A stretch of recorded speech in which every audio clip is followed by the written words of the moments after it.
Dear students अस्सलाम वालेकुम। ये हमारा पार्ट 2 है लीगल एथिक्स का, जिसमें आज इस वीडियो में हम लीगल एथिक्स को कंप्लीट कर रहे हैं। 160 प्लस इसके एमसीक्यूज़ हैं, रूल 134 से लेकर रूल 135 बी तक। जो सारा हमारा जो लॉ गेट का सिलेबस है, इसमें 160 एमसीक्यूज़ इसमें बनते हैं, वो मैंने बना के यहाँ पे आपसे शेयर कर रहा हूँ। तो ये अपनी वीडियो स्टार्ट कर लेते हैं। उससे पहले आपसे रिक्वेस्ट है कि अगर आप चैनल पे पहली बार हैं तो चैनल को लाजमी से सब्सक्राइब करें, और व्हाट्सएप ग्रुप की मैंने लिंक डिस्क्रिप्शन में दे रखी है। अगर ये आपको नोट्स आप पीडीएफ में हासिल करना चाहते हैं तो इसकी 1000 फ़ीस है। 1000 फ़ीस है, जिसमें आपके सारे लॉ गेट का जो सिलेबस है उसके आपको नोट्स भी मिलेंगे और आपके मॉक टेस्ट भी उसमें शामिल है। मतलब ये कि आपकी जो सारा लॉ गेट की जो प्रिपरेशन है उस उसकी 1000 फ़ीस है, और उसमें आपकी मॉक टेस्ट भी आ जाती है, आपकी वीकली मंथली मॉक टेस्ट, और सारे पीडीएफ में आपको ये नोट्स भी मिलेंगे। जो हम यूट्यूब पे जो लेक्चर में पढ़ा रहे हैं, ये सेम टू सेम आपको पीडीएफ में भी मिलेंगे। तो अपनी वीडियो स्टार्ट कर लेते हैं। सबसे पहले जो है हमारे पास रूल है 159। तो इसमें है कि आपको याद रखने वाली चीज़ है कि duty to maintain respectfully attitude. तो रेस्पेक्टफुली एटीट्यूड वर्ड आपको याद रखना है, ये मिस करके आपसे एमसीक्यूज पूछा जा सकता है लागेट में। उसके बाद इसमें दूसरा एमसीक्यूज है सुप्रीम इम्पोर्टेंस। ठीक है, तो ये आपको याद रखना है। उसके बाद हमारे पास आ जाता है अपना रूल 160। तो रूल 160 में है कि एडवोकेट मस्ट नॉट एडवाइस। तो यहाँ पे must not advice a person who testimony आपको याद रखना है, कुड एस्टेब्लिश आपको याद रखना है, और उसके बाद लास्ट में इसका जो मतलब दिस टेस्टिमनी अनअवेलेबल, अनअवेलेबल का भी आपको याद रखना है। शायद ये टेस्ट में अभी आया था 160 का जो एमसीक्यूज है अनअवेलेबल वाला। तो उसके बाद हमारे पास है 161, an advocate should not must good. ठीक है, ये आपको वर्ड याद रखना है। उसके बाद और जूरी द टेस्टिमनी, ये आपको वर्ड याद रखना है। उसके बाद आर्ग्यूमेंट वर्ड याद रखना है। आर्ग्यूमेंट ऑफ अपोजिंग, अपोजिंग आपको याद रखना है, अपोजिंग एडवोकेट। ठीक है, उसके बाद of document the language of a book, the language of a book आपको याद रखना है। उसके बाद decision that has been overruled याद रखना है, रिपीटेड याद रखना है, और डिक्लेयर्ड अनकॉन्स्टिट्यूशनल याद रखना है। ये हमारा रूल 161 कह रहा है। 161 में क्या कहा था कि testimony, argument, opposing the language of book, over ruled, repeated, declared unconstitutional, ये चीज़ें आप मिस करके आपसे एमसीक्यूज पूछे जा सकते हैं। तो यहाँ पे 5 से 6 एमसीक्यूज बनते हैं, कोई भी एक आ सकता है। तो ये आप अपने बुक में अंडरलाइन कर लें। उसके बाद an advocate should not communicate. तो शुड नॉट कम्युनिकेट आपको याद रखना है, और आर्ग्यू, आर्ग्यू का वर्ड याद रखना है। उसके बाद डिज़र्व याद रखना है। उसके बाद ड्यूनेंसेशन वर्ड आपको याद रखना है। उसके बाद अटेम्प्ट वर्ड याद रखना है। उसके बाद टू गेन फ्रॉम ए जज स्पेशल कंसिडरेशन और फेवर आपको वर्ड याद रखना है। ये हमारा रूल 162 कह रहा है। उसके बाद हमारे पास रूल 163 है। इसमें आपको याद रखना the primary duty of advocate engaged, word engaged आपको याद रखना है। उसके बाद but to see that justice is done, ये आपको वर्ड याद रखना है, दैट जस्टिस इज़ डन। उसके बाद establishing the in innocence of accuse, ये आपको वर्ड याद रखना है। उसके बाद इज़ हाईली रिप्रिहेंसिबल। ठीक है, ये वर्ड आपको याद रखना है। ये इसमें 4 से 5 एमसीक्यूज है, इसमें से भी कोई आप आ सकता है। तो उसके बाद हमारे पास है रूल 164। 164 में आपको सबसे पहले जो एमसीक्यूज बन सकता है, एडवोकेट एज टू पेंडिंग और एंटीसिपेटेड ऑफ लिटिगेशन, तो ये आपको वर्ड याद रखना है। उसके बाद इसमें एंड और जनरली टू बी, ये आपको वर्ड याद रखना है। उसके बाद एक्स पार्टी रिफरेंस, तो रिफरेंस का वर्ड याद रखना है। To fact should not go behind, behind का भी आप वर्ड याद रख लें। What is quite in records and paper on file in the court, file in the court. अभी इसमें आपसे ऐसे पूछ सकता है कि file at the court, in the court, on the court, ये ऐसे समझ लें कि लॉ गेट की जो टेस्ट है वो प्रीपोजिशन की तरह है। इसमें आपको हर एक चीज़ आनी चाहिए, आपको याद होना चाहिए, तब जाके आप लॉ गेट को पास कर सकते हैं। अभी आगे देखें तो इसमें हमारे पास रूल आ जाता है 165। तो उसमें सबसे पहले जो एमसीक्यूज है, एडवोकेट्स टू प्रोटेस्ट एक्टिवली, ये आपको याद रखना है। अगेंस्ट अपॉइंटमेंट आपको याद रखना है। उसके बाद हु मे बी अनसुइटेबल, ये आपको वर्ड याद रखना है। उसके बाद try to prevent political consideration from outweighing, याद आपको वर्ड याद रखना है। एक पॉलिटिकल कंसिडरेशन और दूसरा फ्रॉम आउटवेइंग आपको वर्ड याद रखना है। उसके बाद अपॉइंटमेंट एंड सिलेक्शन आपका वर्ड इसमें याद रखना है। For the judicial position should be govern, तो ये आपको शुड बी गवर्न याद रखना है बाय एन इम्पार्शियल आपको वर्ड याद रखना है। उसके बाद ability, estimate of their ability का वर्ड याद रखना है। उसके बाद office and not by a desire, तो आपको बाय ए डिज़ायर वर्ड याद रखना है। उसके बाद for the distinguish the position में ब्रिंग, तो डिस्टिंग्विश द पोजीशन में ब्रिंग आपको वर्ड याद रखना। उसके बाद हमारे पास रूल आ जाता है 166 166 में है appear in the court and if possible, possible का वर्ड याद रखना है। मेक सेटिस्फैक्ट्री अल्टरनेटिव, सेटिस्फैक्ट्री और अल्टरनेटिव आपको याद रखना है। उसके बाद when a matter is called, when a matter is called आपको याद रखना है। उसके बाद हमारे पास आ जाता है रूल 167, तो उसमें advocate is not a volunteer, volunteer, ठीक है, ये आपको याद रखना है।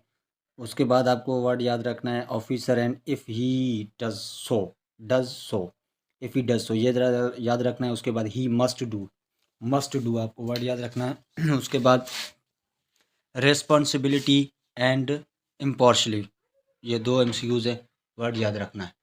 उसके बाद हमारे पास इसका पोर्शन लास्ट है जो डी है, conduct with regards to the public generally, rule 168 से लेकर 175 बी तक।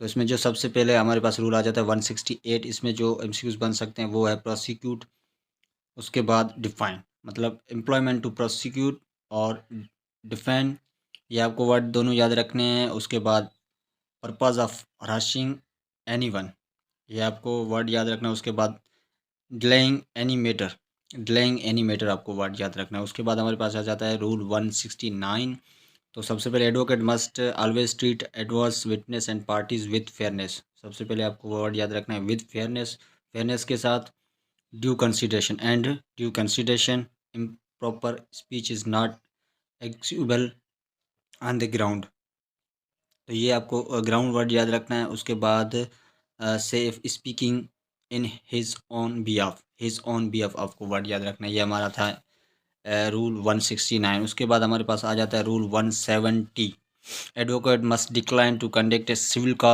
काज आपको वर्ड याद रखना है। और मेक ए डिफेंस, और मेक ए डिफेंस आपको वर्ड याद रखना है। Convince that it is intent, तो इंटेंट का वर्ड याद रखना है। टू मेयरली रॉस, तो मेयरली रॉस का आपको वर्ड याद रखना है। उसके बाद injure the opposite party, injure the opposite party आपको वर्ड याद रखना है। उसके बाद advocate is appearance in court should be deemed to equivalent, तो आपको ये आप should be deemed equivalent word याद रखना है। उसके बाद इसमें जो एमसीक्यूज बन सकता है वो है प्रॉपर फॉर जुडिशियल डिटरमाइनेशन, जुडिशियल डिटरमाइनेशन का भी वर्ड आपको याद रखना है। उसके बाद आ जाता है 171, तो इसमें जो एमसीक्यूज बन सकता है पहला तो एडवोकेट आर नॉट ओब्लिगेट, तो ओब्लाइज, तो ओब्लाइज का वर्ड आपको याद रखना है। उसके बाद आइदर एन एडवाइज़र का वर्ड याद रखना है और एडवोकेट, एडवाइज़र और एडवोकेट दो वर्ड ये याद रखने हैं। उसके बाद their client, to became a their client he has the right to decline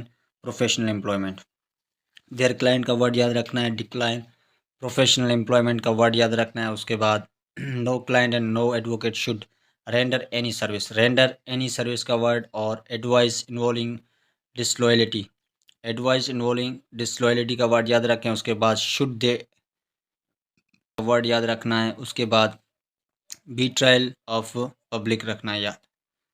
उसके बाद हमारे पास आ जाता है रूल 173, इसमें जो एमसीक्यूज बन सकता है advocate must not communicate, word communicate का आपको वर्ड याद रखना है। उसके बाद with appear before a public officer, कहाँ पे अपीयर होना है, बिफोर ए पब्लिक ऑफिसर पे, ये वर्ड आपको याद रखना है। उसके बाद body in his professional capacity, professional capacity पे आपको याद रखना है। उसके बाद विदाउट फर्स्ट डिस्क्लोजिंग, डिस्क्लोजिंग का वर्ड आपको याद रखना है। उसके बाद he is an advocate representing interest, तो रिप्रेजेंटिंग इंटरेस्ट आपको वर्ड याद रखना है। That may be affected, that may be affected का वर्ड याद रखना है by the action of such officer, by the such officer board committee और बॉडी तो ये आपको वर्ड याद रखना है। अब इसमें देखें ऐसे भी एमसीक्यूज ये आ सकता है कि by action of such officer, या बी बोर्ड, सी कमेटी, या डी और कमेटी और बॉडी, या डी ऑल ऑफ दिस, तो आपको ऑल ऑफ दिस ही करना पड़ेगा क्योंकि ये आपको याद रखना पड़ेगा। उसके बाद 174 आता है advocate must not accept employment and advocate is in matter where he has acted previously, तो एक्टेड प्रीवियसली का याद रखना है इन जुडिशियल कैपेसिटी, कहाँ पे, जुडिशियल कैपेसिटी पे, तो ये 174 में MCQs बन सकते हैं 2। उसके बाद 174A है, उसमें जो MCQs बन सकता है, no advocate is allowed use to his previous designation, ठीक है, ये आपको वर्ड याद रखना है। उसके बाद रिटायर जस्टिस, ATC और लेटर हेड, तो ये आपको 3 इसमें MCQs और his practice as an advocate, ये आपको वर्ड 4 याद रखने हैं। Previous designation, retired justice, letter heads, his practice as an advocate, ये आपको 4 जो मिसिंग वर्ड्स याद रखने हैं। उसके बाद 174B है, तो इसमें जो बोर्ड की जो साइज़ बताई जाती है, size of board outside the advocates office shall not be more than 1.5 × 2, ठीक है, ये आपको याद रखना है। उसके बाद हमारे पास आ जाता है रूल 175। 175 में जो सबसे पहले MCQs बन सकता है, an advocate shall not join और कैरी, शल नॉट ज्वाइन और कैरी दोनों वर्ड आपको याद रखना है। और on any other profession, any other profession को आपको याद रखना है। और सर्विस और वेकेशन, वोक्शन, वोक्शन का वर्ड आपको याद रखना है। और शल नॉट बी का वर्ड आपको याद रखना है। उसके बाद terms and condition, subject to the terms and condition का वर्ड याद रखना है। उसके बाद the service of government, semi government और ऑटोनमस बॉडी, ये आपको वर्ड याद रखना है। और एनी अदर ऑर्गेनाइजेशन और इंस्टीट्यूशन, ये आपको वर्ड याद रखना है। उसके बाद एफोरसेड आपको वर्ड याद रखना है। और उसके बाद previously an advocate shall tell consequence का आपको वर्ड याद रखना है। एक और चीज़ यहाँ पे आपको कंफ्यूज कर सकती है, अभी देखें यहाँ पे ये जो MCQs है कि terms and condition of service of government, semi government और एटोनॉमिक्स बॉडी, इन पे से ऐसे पूछ सकता है आपसे कि अकॉर्ड एज पर rule 175 of legal petitioner act 1976, the service an advocate shall not join any professional business, service और action of shall not be to partner, salaried official or servant, and to be subject to the terms and condition of service of the dash government, A government, B semi government, या C autonomous body, या D all of this. तो आपको all of this he करना पड़ेगा, ठीक है, ये तीनों आपको याद रखने हैं। और नीचे ऑर्गेनाइजेशन और इंस्टीट्यूशन भी आपको याद रखना है। और लास्ट में जो ये पब्लिक और प्राइवेट भी आपको याद रखना है। एफोरसेड भी आपको याद रखना है, कंसिक्वेंसेस भी आपको याद रखना है। उसके बाद रूल 175 है, अगर ये ख़त्म हो गया। उसके बाद 175A, उसमें जो MCQs बन सकते हैं वो सबसे पहले नॉन ऑब्जर्वेंस और वायलेशन का वर्ड याद रखना है। उसके बाद एटीट्यूड मेंशन वर्ड याद रखना है in this chapter by N advocate shall be deemed का वर्ड आपको याद रखना है। उसके बाद प्रोफेशनल मिसकंडक्ट, जो प्रोफेशनल मिसकंडक्ट है वो आपको वर्ड याद रखना है। उसके बाद लाइबल, ठीक है, डिसिप्लिनरी एक्शन आपको वर्ड याद रखना है। उसके बाद हमारे पास आ जाता है 175 भी, जो हमारा लास्ट इसका लीगल एथिक्स का रूल है। इसमें जो सबसे पहले डिफेंस ऑफ डिसीशन इंस्ट्रक्शंस, ये दोनों आपको वर्ड याद रखने हैं। उसके बाद काउंसिल और बार एसोसिएशन और एनी मेंबर का वर्ड आपको याद रखना है। उसके बाद bar advocate shall be deemed का वर्ड याद रखना है। उसके बाद to be gross professional misconduct, आपको वर्ड याद रखना है। होप कि आपको वीडियो पसंद आए, अगर पसंद आ जाए तो वीडियो को लाइक और चैनल को लाजमी सब्सक्राइब कर देना। अगर आपको यही PDF में नोट्स चाहिए तो इसकी 1000 फ़ीस है। उस व्हाट्सएप ग्रुप की मैंने लिंक नीचे डिस्क्रिप्शन में दे रखी है, उसको जाके ज्वाइन करें और मुझसे रब्ता करें ताकि मैं आपको नोट्स प्रोवाइड कर सकूँ। आज के लिए इतना ही, मिलते हैं नेक्स्ट वीडियो में, तब तक के लिए अल्लाह हाफिज़।